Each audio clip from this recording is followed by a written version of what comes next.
a Wild Wednesday on the Fan, and we have your shot at tickets to Wild versus Flyers tomorrow. Just use the iHeartRadio app to send us a talk back and tell us which new addition to the team will make the biggest impact down the stretch. Winners will be contacted all day. Get the full details at KFAN.com. Keyword contest.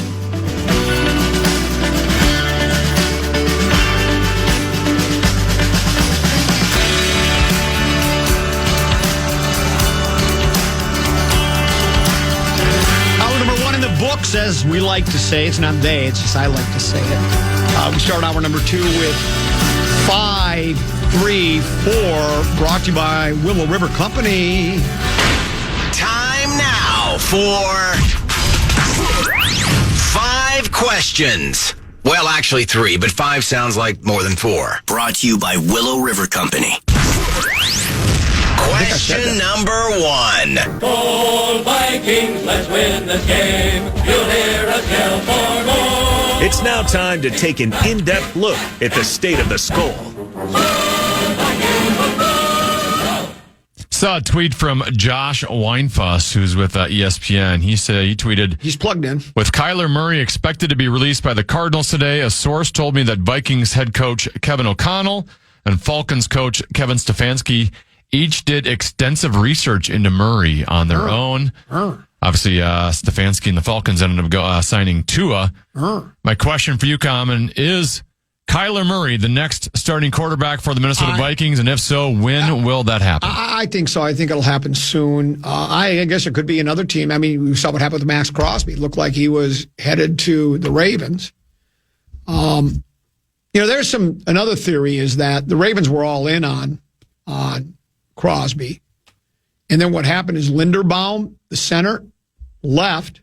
The money they had for Linderbaum now is they don't have to worry about that. So they went, now, wait a minute. We could let's just say we don't like that physical. We didn't pass our physical. We got our 2 draft picks back. They hadn't really given them away yet. This has been agreed to. We got our draft picks back, and then we'll take the money we were going to spend on Linderbaum, and we'll give it to Trey Hendrickson. Well, the money with Hendrickson and Crosby is basically the same. But you get your picks back. Yes, I know. I'm just saying the money doesn't have anything to do with it, but yes. Well, no, it does have something to do with it because you couldn't have kept, that's why they probably let Linderbaum go because they couldn't pay for both. See what I'm trying to say? If you would try to have both, you wouldn't have been able to do it. I'm sure they wanted to keep Linderbaum, but then they decided, well, we can't keep both. Does that make what I'm saying, or does that make sense? No, but that's all right. Not? Move on. But no, why wouldn't that make sense? I don't know how the Linderbaum money all of a sudden being freed up would have you choose Hendrickson over Crosby. The money is the exact same with those 2 players. So I guess maybe. I guess that would be. Technically, when you're getting rid of Crosby, now you'd be freeing up 2 contracts. You're freeing up the Crosby contract and Linderbaum. But basically, the money for Hendrickson and Crosby is almost the exact same. The only difference is you don't have to give up 2 first-round draft picks for Hendrickson. So I don't know why they didn't go that route to begin with. Yeah, but that's what I'm saying. Maybe they had second thoughts. That's what I was saying. Sure. I'm sure they could have second thoughts. Yeah, that's what I think they thought they were stupid. So my point is they've got a good edge rusher, and they still get to keep their draft picks. But nonetheless, I think the Vikings will get. Barrero and I talked about it during the passing of the torch yesterday, and he said I don't think he was that excited about the possibility of Murray. And I understand that. I know why there's doubts because he just hasn't played particularly well the last couple of years. He's had some injuries. His rookie year as a first-round pick was really good after that. I don't. You get him for a song, apparently, right? You don't have to pay very much for him, and minimum wage. Yeah, and I just, to me, you're not giving up on McCarthy. And if you're trying to tell me, well, what if you hurt McCarthy's feelings? I don't have, as a little bit like I say, I don't have time for feelings. Dude, you had it was all in your control, and you must not have worked on your mechanics. You're injury riddled. We've got to keep the franchise moving forward. We can't just spin our wheels and go, well, let's just go into next season and see how it goes with McCarthy. Doesn't mean you're giving up on him. And you know what? If Kyler's awful, the season starts and he doesn't play very well, then you got McCarthy, you throw him back in. Teams want to win, and Murray at least has proven he can play in the league. McCarthy hasn't really proven he can play in the league, and at least Murray has. So I would be all for it, I guess, even though I'm not thrilled about the idea. It's just I said this all during this quarterback conversation we've had for over a year now. Mahomes ain't available. He's just not, and so you got to get the best that you can. And to me, he's the best option out there. Has an elite franchise quarterback in his prime ever just entered free agency? You know, you've had like the Brett Favre's at the tail end of his career and the Aaron Rodgers at the tail end of his career. But I'm talking about like a guy who's a franchise quarterback who you think is like a top 5 in the league. I don't think so. Right? That just doesn't happen. So any quarterback that's available in free agency, there's going to be some flaw to him. There's going to be something you're like, I don't know about this guy. And I have the same reservations about Kyler Murray, but I would say of the options that are available, he has the highest ceiling and the lowest cost. So it makes the most sense to that's your best shot of all of them. And I would tend to agree with you. So I think we're both on the same page there. Question number 2.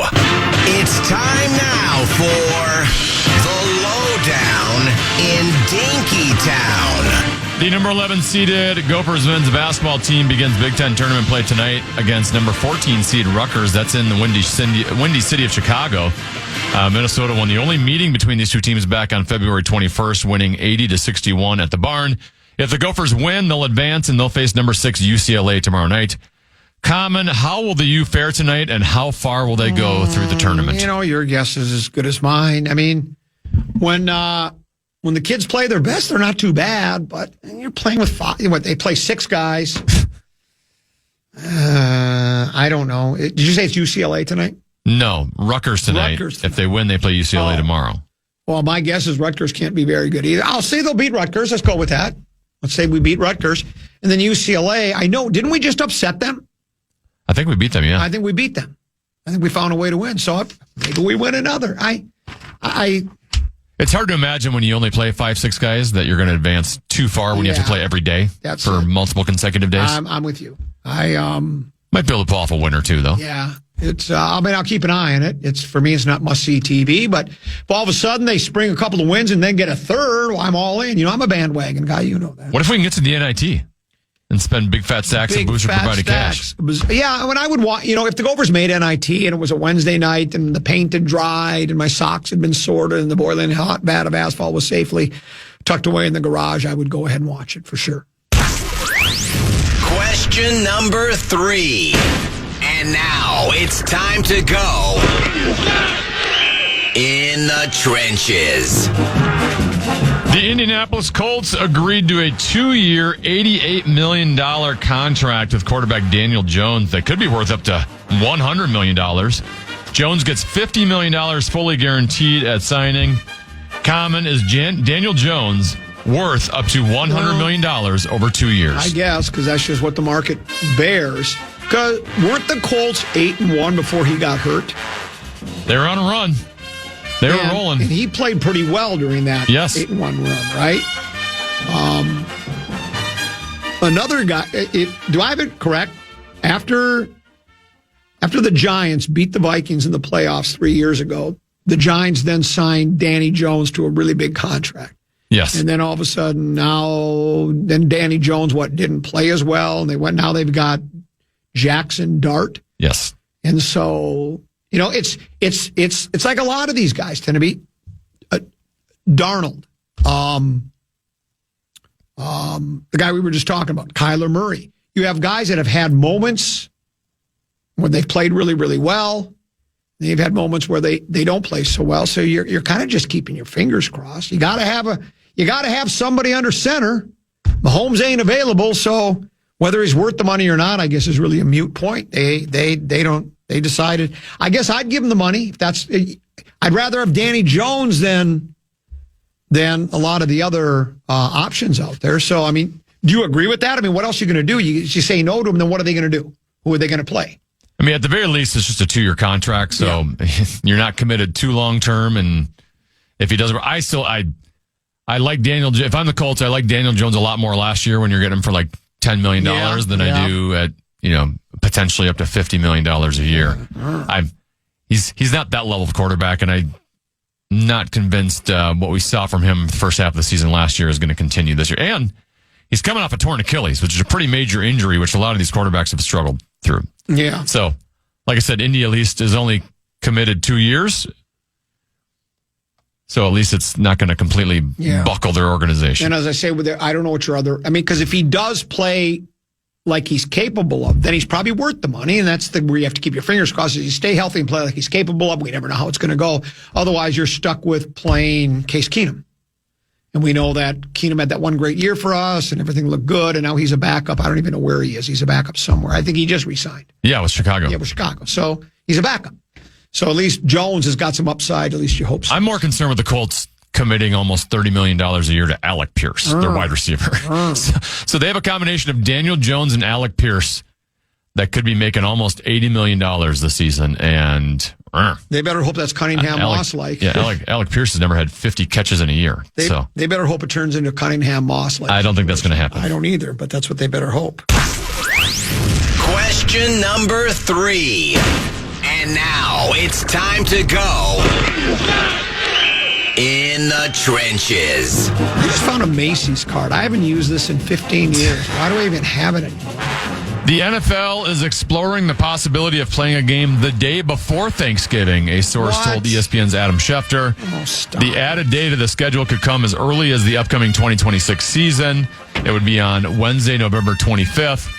It would mark the latest move by the NFL in recent years to deviate from its traditional schedule in order to add games on or around national holidays. Common, your thoughts on another potential day being added to the NFL schedule? I guess in the grand scheme, I really don't care what the hell they do, but that just doesn't make any sense. I thought it was we were worried about the safety of the players. And I thought just having them play on a Sunday and then on a Thursday was hard. I mean, that was like, you're really pushing it for these guys that get all beat up, especially the linemen, right? The guys that are slamming into each other game after game after game. And so even playing on a Thursday was tough to do. But then, what you did have going for you is you didn't have to play till 2 Sundays. Not, you had the weekend off and then you had 10 days before you had to play again. That means playing on a Sunday? I mean, unless you have its teams coming out of the bye week, if you can figure that out, where 2 teams coming out of the bye, I just think it's ridiculous. And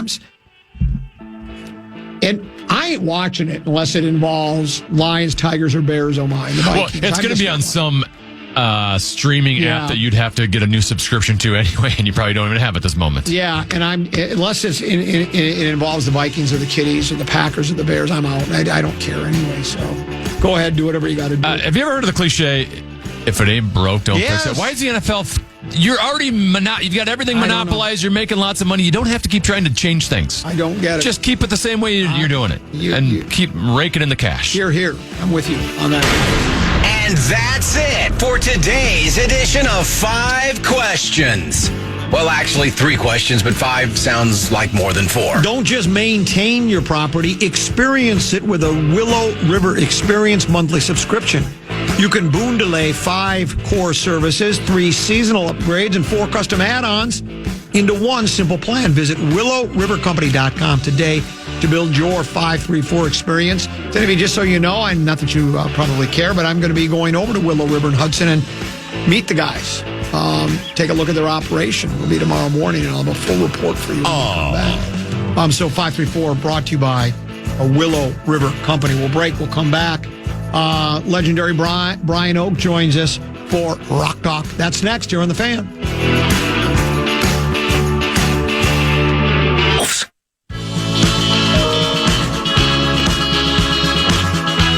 Turn back the clock with the timeless hits of the Guess Who with special guest Don Felder, live June 25th at Mystic Lake Amphitheater. Tickets are on sale now. Get the details at KFAN.com. Keyword calendar.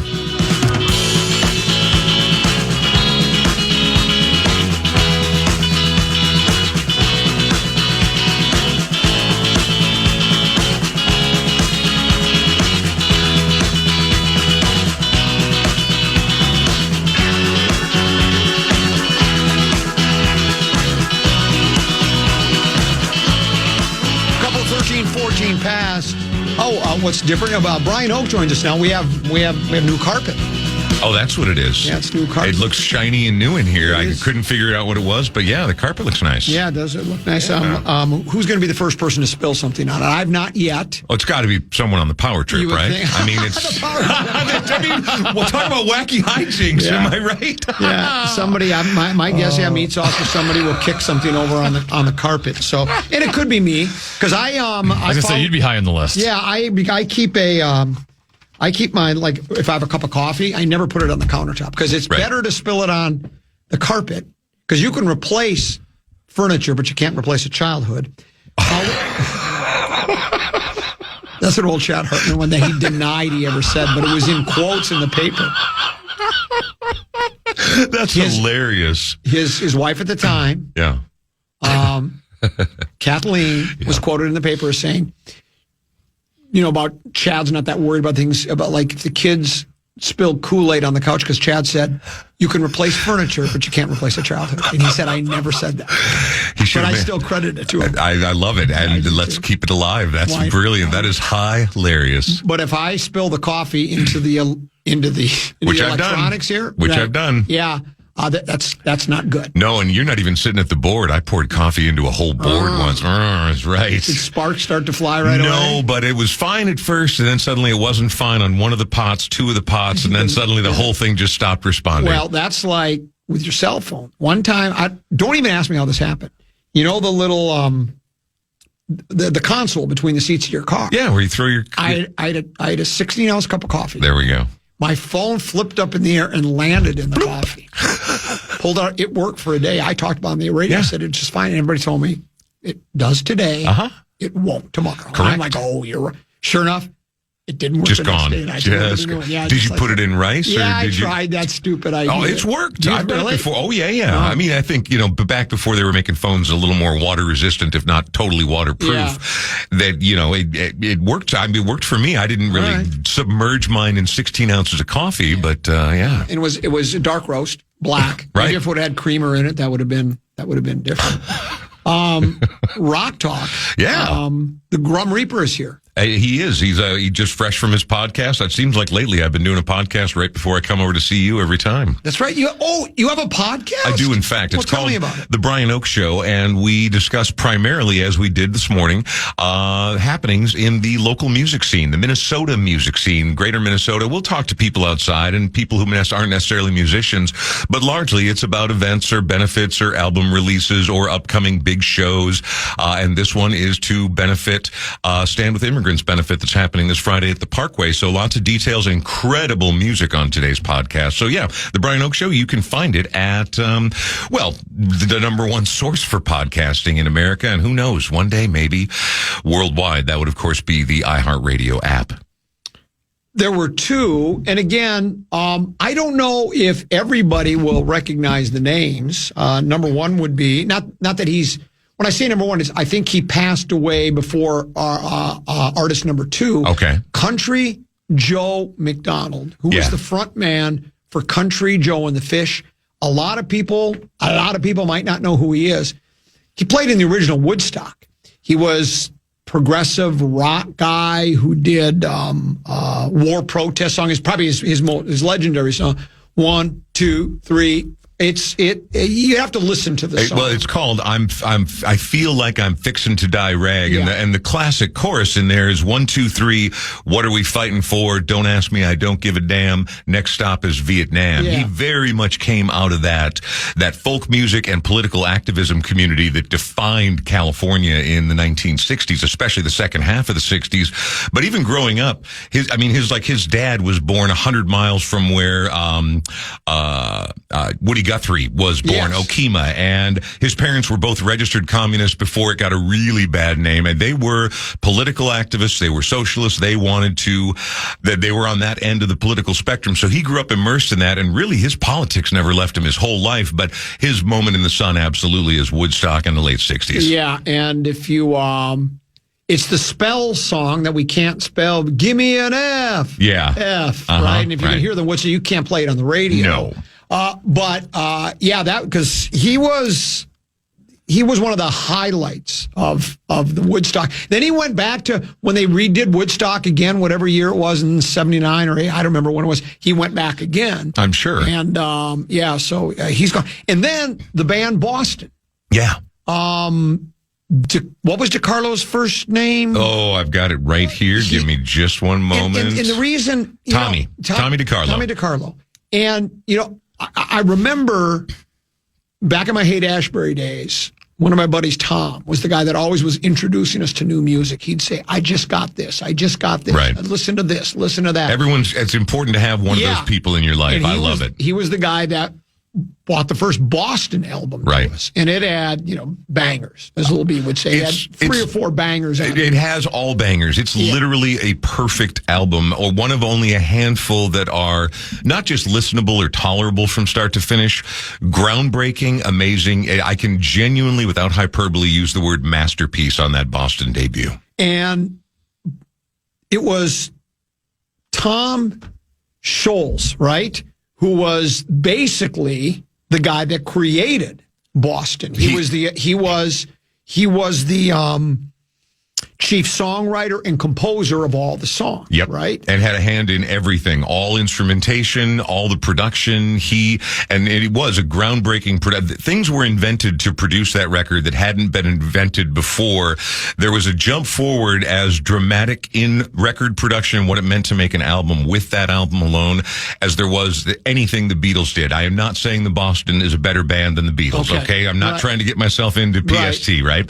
But I am saying that the greatness, the bigness, the incredibleness of that jump forward with album production and studio technique was as big a jump as the Beatles ever made anytime, and they made a bunch of them. So it's a huge record, and Schultz was the absolute mastermind behind it, picking everybody who was in the band. Well, and if I remember correctly, the demo he used, he played all the instruments, did the sing. The drummer was the only person there. That was the demo that got him a record deal. But they ended up having a full band. Yeah. But at first it was just him, just basically in his band, sort of like the Owl City Kid over at remember Noah Tana, where he just did the whole thing. That's what he did. Well, and we live in a day and age where that's now easier than ever before. Yeah. But again, so many of these things we talk about, to people, they might sound old-fashioned and not that big a deal. But context is crucial. Cultural context, technological context. What happened with that record hadn't happened before. And most bands probably have one or two sort of the guys who really make the band and the rest are filling it out. This was a almost Prince-like solo project that he filled out with the right people that were able to articulate his vision. But it was entirely his band. Are you comparing him to Prince? I am not saying. Well, I would say that he obviously brought a level of talent to bear that would put him in a conversation of people respected like Prince.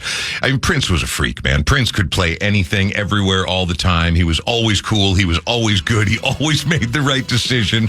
So no, I can't say he's like Prince, but he was a big deal. Well, no, we didn't get to DeCarlo. Okay, but we'll do that on the other side of the break, because he died at the age of 60 the other day of brain cancer. And as you told me, he was diagnosed just about a year ago. I think less than. I think the diagnosis came down in September. But his story is almost like he was on The Voice or something like that. It's the most unbelievable rags story. Imagine everybody out there as we go to break. Think of the biggest band you know, a band you love, a band you can sing literally every single word to, and you worship that band. And one day you would go on to be that band's lead singer for the next 20 plus years. That's what he did. So we'll take a look at that. We've also got, I want to talk a little bit about the Oscars, because we got original song. Yeah, we do. I want to go back to 1985. You and I talked about this. Yep. That was an amazing year for the Oscars in music for Best Original Song. That, and of course we've got Rock Rank.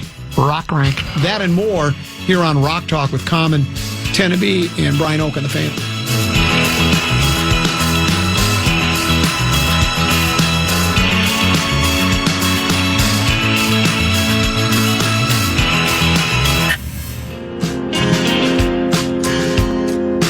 Want to be at the next big game or concert? Well, we're giving away tickets to The Wild, Santana, the Doobie Brothers, Chris Stapleton, and plenty more.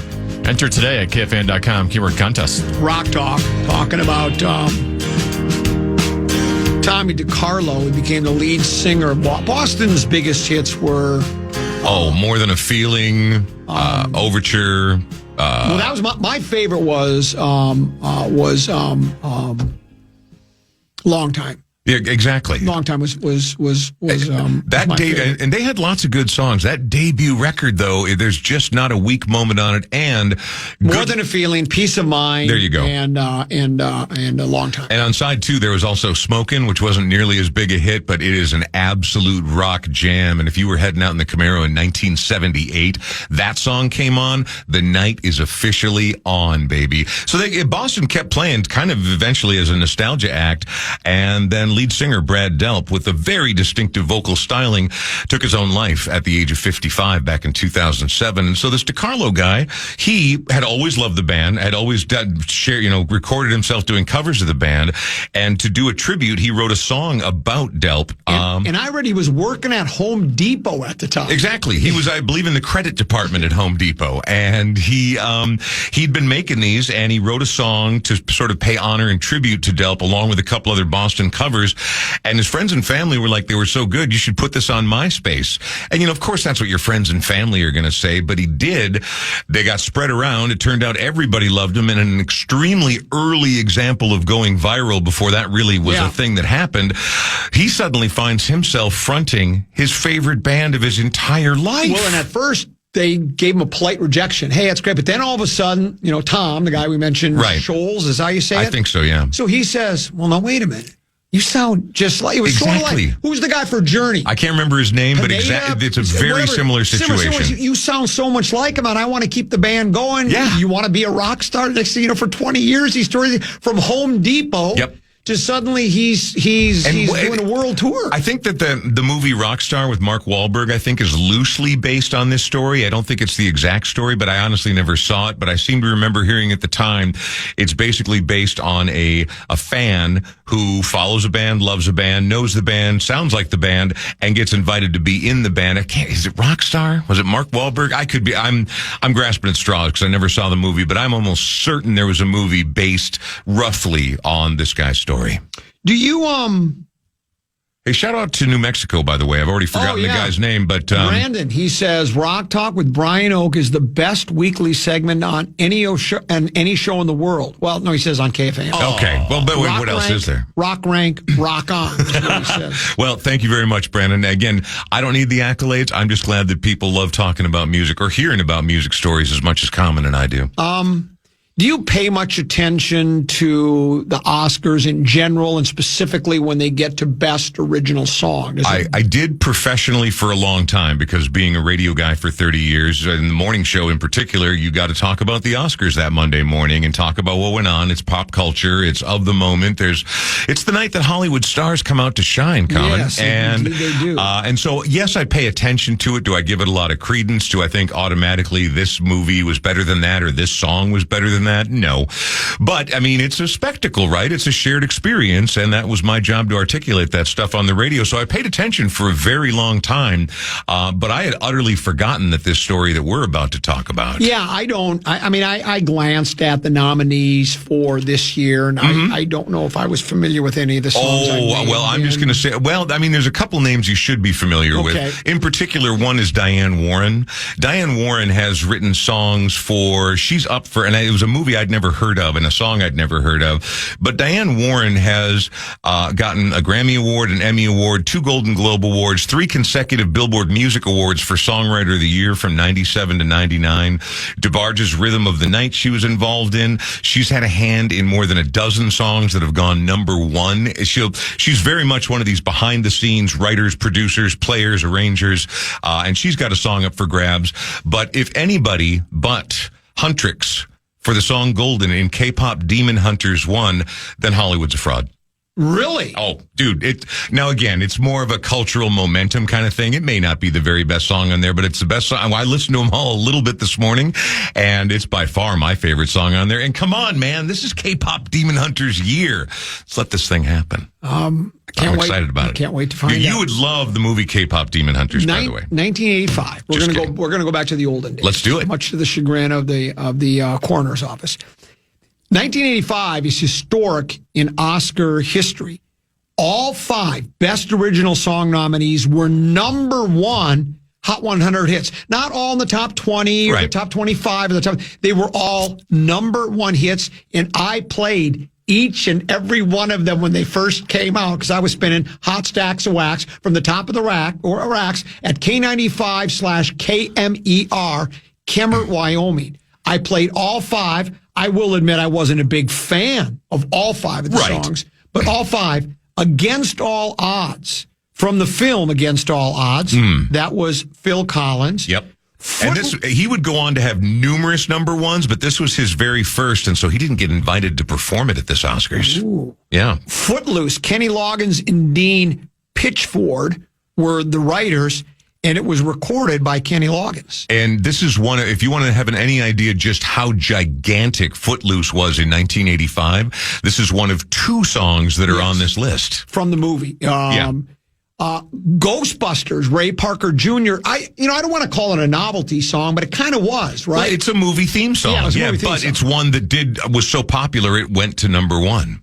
It was one of 2 nominations the film received along with Best Visual Effects. I Just Called to Say I Love You. Stevie Wonder, my favorite story about that is, I'm not making this up. Go on. So I'm the program director / music director. So I'm getting that's fun. You get the record company sending them in the mail every Monday, and you're dropping the needle on it. You're the guy.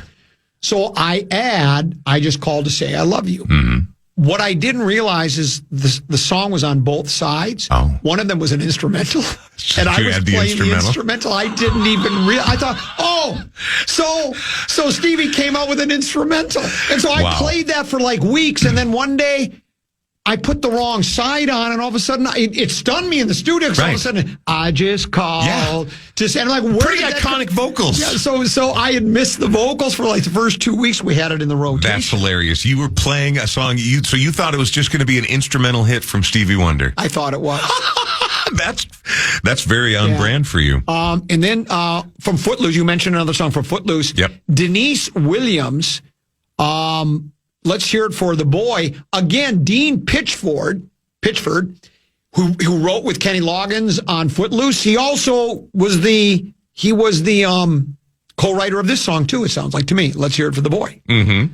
So there you have, he's on 2 of those. Those are your 5 songs that were all number 1. Now, fun fact before you go into diving any further into it, Prince, that very same year, due to the popularity of Purple Rain, he had 2 songs reach number 1 that year, Purple Rain and I Would Die For You, and those, neither of them got nominated, but he did go on to win an Oscar that night for Best Original Score. Oh, really? Okay. Yep. And then the winner happened to be the instrumental version. Not the instrumental version. Of Stevie Wonder's I Just Got that won the Oscar for Best Original Song. But there were 5 songs. All went to number 1. And I mean, think about how rare that is, because a lot of times a weirdo song gets picked, or an outlier, or a hipster song. But it tells you how rare it is. It's been more than 40 years since it's happened, and it never happened prior to that. My favorite song that won the Oscar for Best Original Score, though, was from Butch Cassidy and the Sundance Kid, 1969. Right. It was B.J. Thomas, Raindrops Keep Falling on Me. I know it's a cheesy song. I get that. But I love the story behind the song. It was originally written and designed to be performed in the movie by Bob Dylan. Raindrops keep falling on my head. Apparently, he turned it down, or they weren't able to get a hold of him, whatever it was. They offered it to B.J. Thomas. I'm told he did it in 1 take. Really? 1 take, and apparently he even had a cold. But he went into the studio, ready, okay, take 1, raindrops keep falling on my head, and then he sang the song, and they went, sounds good to me. And that was it. Went on, and he won the Oscar for Best Original. Now, he didn't write it, but he was you the don't one that have sang to the write song. it. Yeah, no, exactly. His rendition is what made it famous enough to get it an Oscar. And that's where Paul Newman and Robert Redford. Yeah, but then the actress. Why can't I think of her name? I don't. You know what? I'm going to Google it for me. Confession time. I've never seen it. Catherine Ross. Okay. Oh, you never seen the movie? Oh, you got to watch it. It's so I guarantee it still holds up too. And it's this kind of that love scene where they're riding on a bike. It's an old West movie, right? But they're on a bicycle, and she's riding on the handlebars, and they're laughing and smiling because they're in love, and it's raindrops. Yeah, Catherine Ross, you got there on your own. Keep on falling on my head. So that's where the song comes from. That scene where they're just riding the bike together, and it's such a wonderful thing. Great movie. Also, a very, very early, almost first uncredited appearance by one Sam Elliott, who is credited in the film as card player number 2. Card player number 2. Exactly, because he's got a look, you know, he's got a vibe. Time now for Rock Rank. Rock Rank, yeah. Rock Rank. That sounds like Tennessee to me. Rock Rank. I thought that was Tennessee, but it's Rock Rank. It's not. That's not Tennessee. No, It's Helvey. It's Helvey.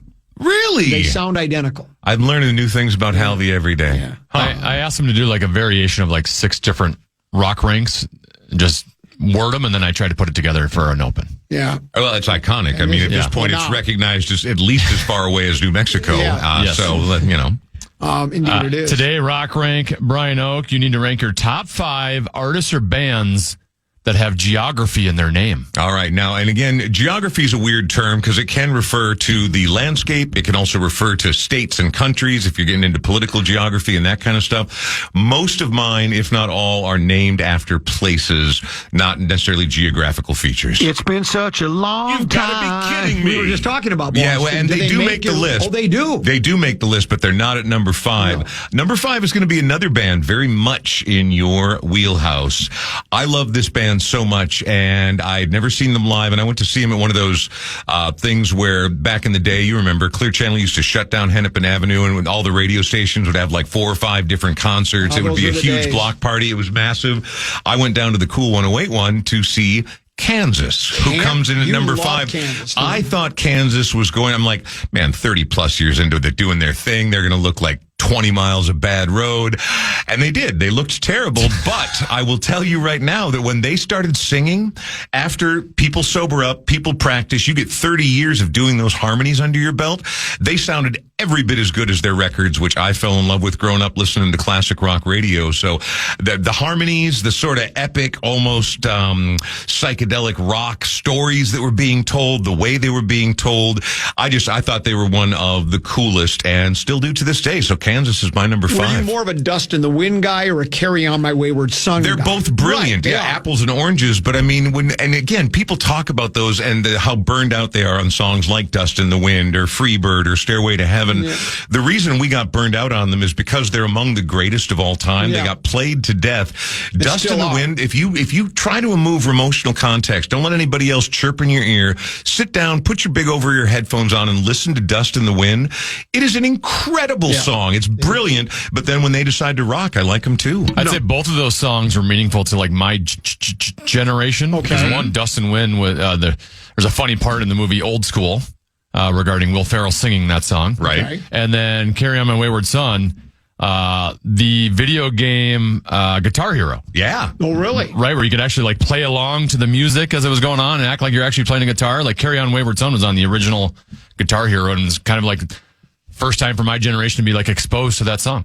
I never thought about that because with Guitar Hero and Rock Band, they would have not only some of these great classics in there, but you could then get downloadable content. The DLC would sometimes be, here's 7 songs from Journey, here's 7 songs from Black Sabbath or whatever. And that's very interesting to me that Kansas made the comeback up for that. Number 4, Rock Rank. Number 4, we are going to get funky, we are going to get soulful, and possibly a little bit sultry. A funk band, a very sexy funk band from the 70s out of Ohio known as the Ohio Players, who deserve a place on this list if only for their album covers. Luckily, they also happen to be an incredible band, probably best known for the song Fire.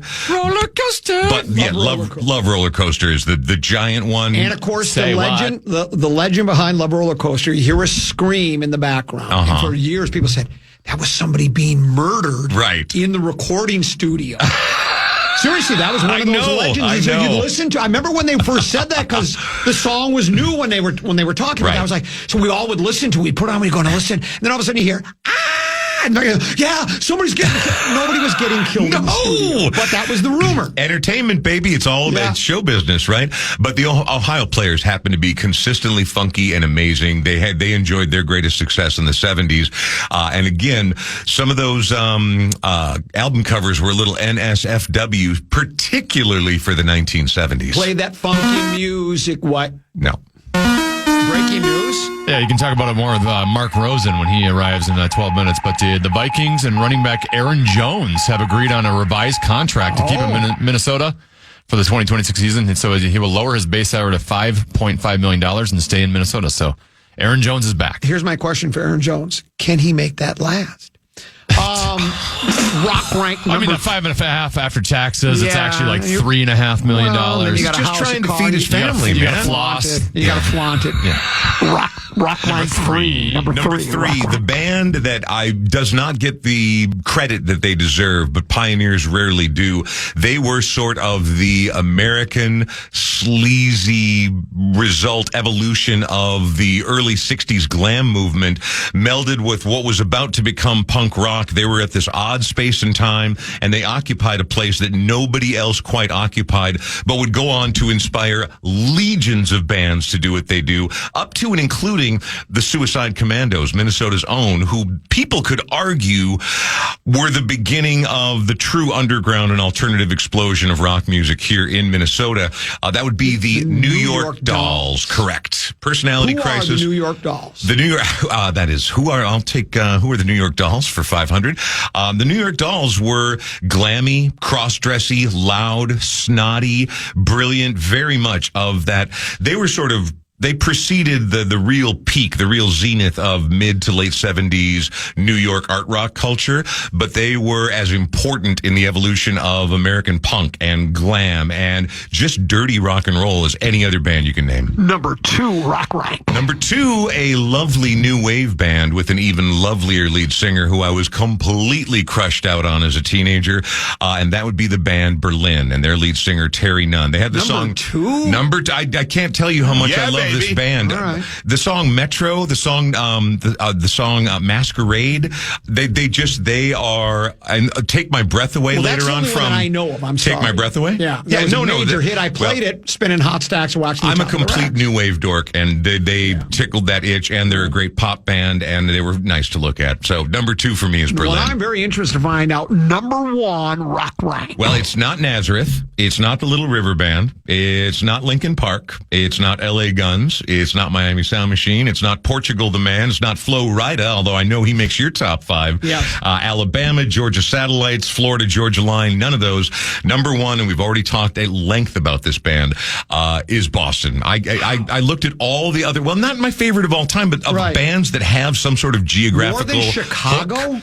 Oh, absolutely. Again, Chicago, super talented. But you're talking about my favorites, and they don't crack my top. They don't crack my top 5. Yeah, I just found this surprising because they're my number 1, right, for sure. And I can't argue with that because they're a very talented band with probably even a longer legacy than Boston had in terms of quality output. But Boston, those first 2 records, but in particular that first record, as good an American debut literally as there's ever been. If you look at, hold on, I just got a text I got to see what this is. No Summer Samba by Walter Wanderley? No. Are you familiar with Terry Kath, the lead guitar player for Chicago, who did commit suicide, right? Mm-hmm. Listen to the guitar work on 25 or 624. It's a brilliant song. That's my favorite Chicago song. Not just the song, it's simply, nominate me for BSD if you want.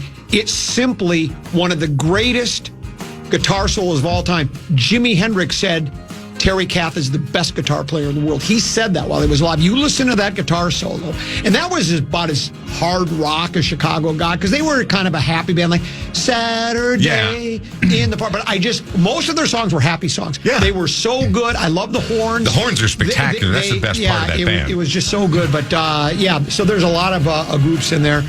Thanks for coming in again for My Rock pleasure. Talk, and again, your podcast. Oh, yeah, The Brian Oak Show. It is 559 episodes deep now, all talking about music, the community that we live in, and if you could ever listen, that would be much appreciated. You can find it right now by going to the iHeartRadio app, but it sounds like we've got Viking stuff to talk about coming out of the break, so I know what I'm listening to on the way home. There you go. That's Brian Oak with Rock Talk. Next Wednesday, 1:15. Mark Rosen's next here in the Fan.